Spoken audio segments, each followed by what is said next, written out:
Soy Mariana Ruti, antropóloga y cineasta documentalista.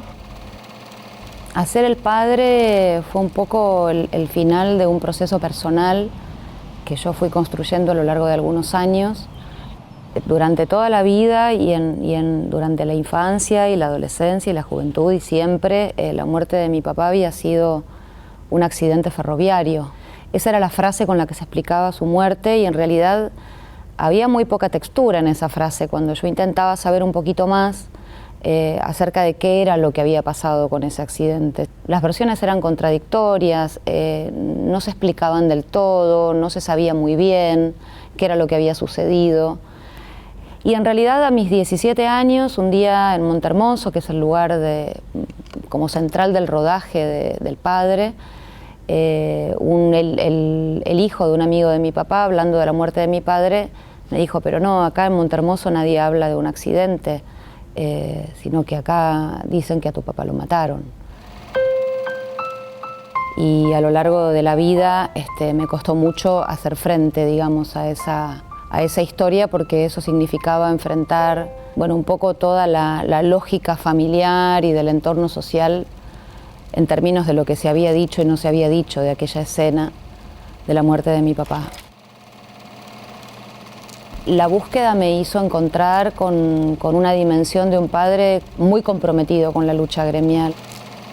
Lo primero que hice fue ir a la DITBA, averiguar si mi papá tenía documentación allí, si tenía seguimientos policiales, y me encontré con un papá fichado por la policía, con cantidad de documentación de las distintas mesas en las que está organizada la documentación, en la mesa gremial, en la mesa estudiantil, por la vinculación que tenían los gremios de trabajadores en esa época con estudiantes universitarios de la Universidad del Sur, y también en la mesa de delincuentes subversivos. Logré llegar hasta la casa del maquinista de la locomotora que había encontrado el cuerpo de mi papá. Y encontrarlo fue también muy fuerte para mí porque me preguntó quién era, le dije que quería hablar de una situación de mi papá en el año 73. Entonces yo le expliqué que en realidad lo que yo había logrado reconstruir era que no se había tratado de un accidente, sino que precisamente ha sido un hallazgo del cuerpo, a lo que él me contestó que él no podía recordar esa escena de ese hallazgo, porque en esa época había muchos cuerpos que se encontraban al costado de la vía. Y me dijo algo así como, ¿y uno qué iba a hacer? Uno no podía hacer nada, ¿no?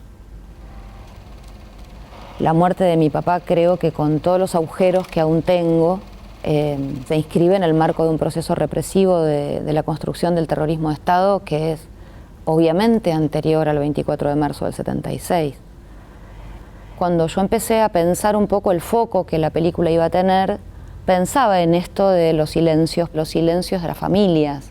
Es decir, en qué medida muchísimas familias, también por el terror, en algunos casos, en otros por complicidad, digamos, hay como multiplicidad de porqués en este sentido. Y yo creo que la verdad es que nos falta mucho camino todavía en estos temas. Digamos, en el asunto de mirarnos, de poder interpelar el orden familiar y el orden personal subjetivo. Fueron décadas hasta que yo pudiera buscar. Es decir, fueron décadas hasta que yo pudiera poner, por ahí no podía poner respuestas, pero sí tenía preguntas para hacer. Y esas preguntas tardaron mucho en venir.